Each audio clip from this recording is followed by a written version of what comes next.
Hello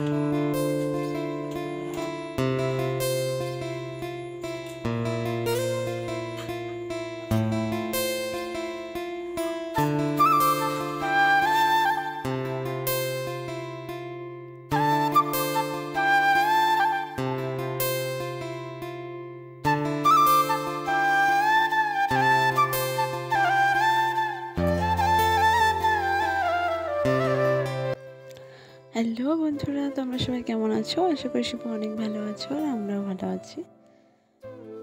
তো বড়দের আমার প্রণাম এবং ছোটদের আমার অনেক ভালোবাসা জানিয়ে তো আমি চলে আসছি নতুন একটা আর ব্লগ নিয়ে। কুচবিহার জেলার এই ছোট্ট গ্রাম থেকে আমি তনু। তো ওই যে সকাল সকাল উঠে পড়েছি। তো উঠেই তো বাসি কাজকর্ম শুরু করে দিয়েছি, কারণ আমাদের বাড়ির বউদের তো লাইফস্টাইল এটাই, সকাল থেকে রাত পর্যন্ত শুধু সংসারের জন্য কাজ করেই যাও, তবু কারোর কাছে মন পাওয়া যাবে না। তো যাই হোক, এদিকে সকালবেলা উঠে এই যে আমি উঠে পড়েছি, তো ছেলে উঠে পড়েছে। তো এই যে দেখো বারান্দা, তারপরে ঘরও ঝাড় দিয়ে দিয়েছি। তো আর ছাগলগুলো বের করে নিয়েছি।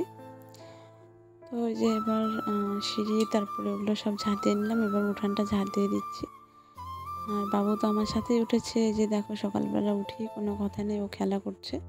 তো এখন ওকে কিছু বলছি না, কারণ আমি আগে বাসি কাজকর্ম করে নিব, তারপরে বাবুকে ব্রাশ ট্রাশ করিয়ে তো ওকে খাইয়ে দাইয়ে একটু বই পড়াতে বসাতে হবে। মাঝে মাঝে একটু বই পড়াই আর কি। তো যাই হোক, যেগুলো পড়াই ওর একটু একটু মনে থাকে। তো এই যে এবার এদিকে উঠানটাও ঝাড় দেওয়া হয়ে গেল। আর এই যে দেখো ছেলে একদম সাথে সাথে যাচ্ছে। তো এই যে দেখো বন্ধুরা, সকাল সকাল রোদ উঠেছে। আর এই যে দেখো সকালবেলা উঠেই দেখি যে ধান গাছের মধ্যে শিশির, আর দেখতে এতটা ভালো লাগে, মনে হচ্ছে যে এবার পুজো চলে এসছে। আর পুজো তো সত্যি সত্যি চলে এসে, বেশি একটা দেরি নেই। তো ওই যে বাড়ির সামনেটা ঝাড় দিয়ে তো ওই যে এবার ফুল গাছগুলোতে জল দিয়ে নিচ্ছি। আর এই যে দেখো বাইরে ছাগলগুলো বের করে দিয়েছি। তো ওই যে দেখো বাসি কিছু বাসন ছিল, এঁটো বাসন, তো ওগুলোই পরিষ্কার করে নিচ্ছি, মেজে নিচ্ছি। আর আমরা কিন্তু দেখো বন্ধুরা ছাই দিয়ে মাজি, আমি আর কি। তো আগে সাবান দিয়ে মেজেছি, ওই যে বাসন মাজার সাবানগুলো পাওয়া যায়, যে ওগুলো দিয়ে মেজেছি, কিন্তু ওগুলো দিয়ে অতটা ভালো পরিষ্কার হয় না, যেটা ছাই আর সার্ফ দিয়ে পরিষ্কার হয়। তো সেজন্য এই যে ছাই দিয়ে আমি পরিষ্কার করি। যদিও আমার ছাই না, এগুলো পাশের বাড়ি কাকিরা যে রান্না করে ওনাদের ওদের ছাইগুলো নিয়ে এসে আমি কিন্তু এই যে বাসন মাজি আর কি, কারণ যেহেতু আমি গ্যাসে রান্না করি, উনানে না। তো ওই যে দেখো বন্ধুরা, স্নান দান করে একদম পুজো দিয়ে তো ওই যে দেখো চা বানিয়ে চলে এসে, এই যে দেখো বাবুর জন্য কিন্তু দুধও আছে, তো এখনও খাচ্ছে না। অনেক কান্নাকাটি করিয়ে তারপরে খাইয়েছি, খাবে না। তো যাই হোক, খেতে গেলে এত দুষ্টুমি করে আর এত বায়না করে, কি বলবো। ওকে একটা জিনিস খাওয়াতে গেলে ওকে আরেকটা জিনিস, খাবার জিনিস দিতে হবে, তারপরে খাবে। তো ওই যে খাওয়া দাওয়া করে বিছানাটা গুছিয়ে তো চলে যাব রান্নাঘরে। তো চলো ততক্ষণ আমার বিছানাটা গুছিয়ে নিই।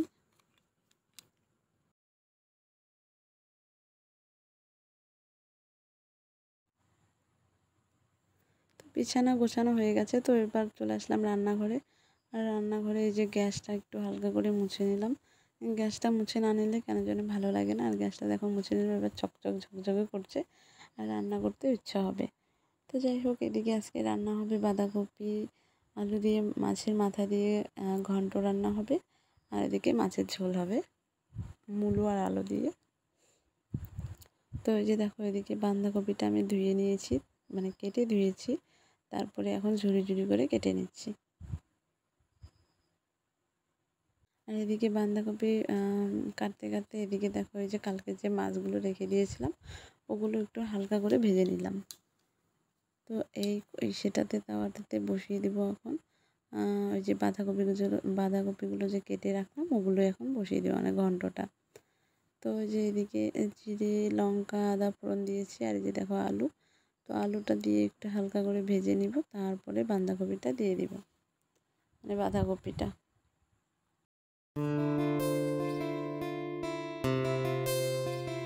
তো বন্ধুরা, আমার এদিকে রান্না কমপ্লিট। তো ওই যে তো ওই যে কারি পাতা দিয়ে মাছের ঝোল রান্না করলাম। তো একদম কোনো মশলা না দিয়েই রান্না করেছি, এর জন্য কালারটা এরকম এসছে। তো দেখতেই পেলে তো কী কী রান্না করলাম তোমাদেরকে দেখিয়ে দিলাম।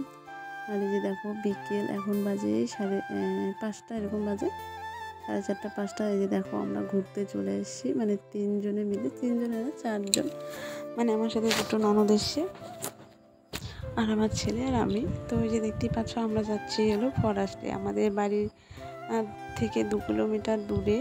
তো একটা বড় ফরেস্ট আছে, তো সেই ফরেস্টে আমরা আসছি আজকে আমলকি নেওয়ার জন্য। তো ওই যে দেখো বন্ধুরা, অনেকেই এই মানে এত বড় ফরেস্ট, তো ফরেস্টে কিন্তু সবাই একদম মানে গরু চড়াতে আসে। তো এখানে শুধু ফরেস্ট না, ওই ফরেস্টের পাশেই হলো নদী, জলঢাকা নদী, অনেকটা বড়। তো এই যে দেখো আমরা ফরেস্টের ভিতরে চলে এসেছি। এখানে কিন্তু অনেক লোকজন আছে, তো সবাই গরু চড়াচ্ছে, গরু নিয়ে যাচ্ছে বিকেল টাইমে। এদিকে আবার মানে অনেকেই সবজি চাষ করে। তো ওই যে আমরা আসছি এখানে আমলকি নেওয়ার জন্য। তো ওখানে লোক পাচ্ছি না মানে পাড়ার জন্য, তাই ওই 2টা মানে ননদ ওরা মানে কাউকে ডাকতে গেল আর কি। তো একটা ভাই এসে আমলকিগুলো পেরে দিয়েছে পরে আর কি। তো সেটা তোমাদের সাথে শেয়ার করতে ভুলে গেছি একদম, কারণ জায়গাটা এত সুন্দর, মানে সবাই ঘুরতেই ব্যস্ত ছিল। তো ওই যে দেখো এখন আমরা এখান থেকে আরও একটু সামনে যাব। তো ওই দিকটাতে যাবো, ওই দিকটাতে গিয়ে মানে রিলস বানাবো আর কি। এদিক মানে এই সাইডে একটু লোকজন বেশি, তো তাই, কারণ লোকজনের সামনে বানাতে একটু লজ্জাই করে আর কি, তার জন্য ওইদিকে যাচ্ছি আমরা। তো যাই হোক, ছেলে আর আমি যাচ্ছি ওই মানে ওইদিকে মানে অনেকটা বড় ফরেস্টটা। তো ওরা 2জন পিছনে হেঁটে হেঁটে আসছে, আমরা 2জন চলে যাচ্ছি গাড়ি নিয়ে, কারণ গাড়িটা তো নিয়ে যেতে হবে ওইদিকে, এর জন্য। আর এই ফরেস্টটাতে বন্ধুরা আমরা কিন্তু আগে বিয়ের আগে এসেছি, কারণ আমাদের স্কুল থেকে পাশেই, মানে সরস্বতী পুজোতে ঘুরতে এসেছিলাম এই ফরেস্টে সব বন্ধু বান্ধবী সবাই মিলে।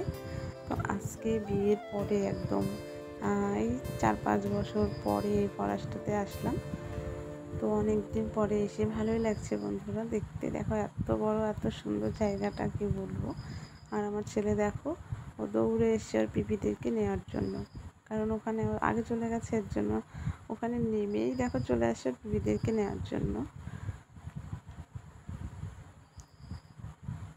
তো দেখো এই যে সূর্য এখন অস্ত যাচ্ছে, তো এখনও একটু টাইম আছে। তো সন্ধ্যার আগে আগে আমরা এখান থেকে চলে যাব। তো যে দেখতেই পাচ্ছ বন্ধুরা, আমরা একটু ঘোরাঘুরি করছি। তো চলো আজকে ব্লগটা এ পর্যন্তই। ভালো লাগলে অবশ্যই লাইক কমেন্ট করে পাশে থাকবে। আর যারা যারা আমার চ্যানেলের নতুন সদস্য, তারা প্লিজ আমাকে একটা লাইক কমেন্ট আর চ্যানেলটা সাবস্ক্রাইব করে প্লিজ আমার পাশে থেকো। তো চলো আজকের মতো টাটা, বাই বাই।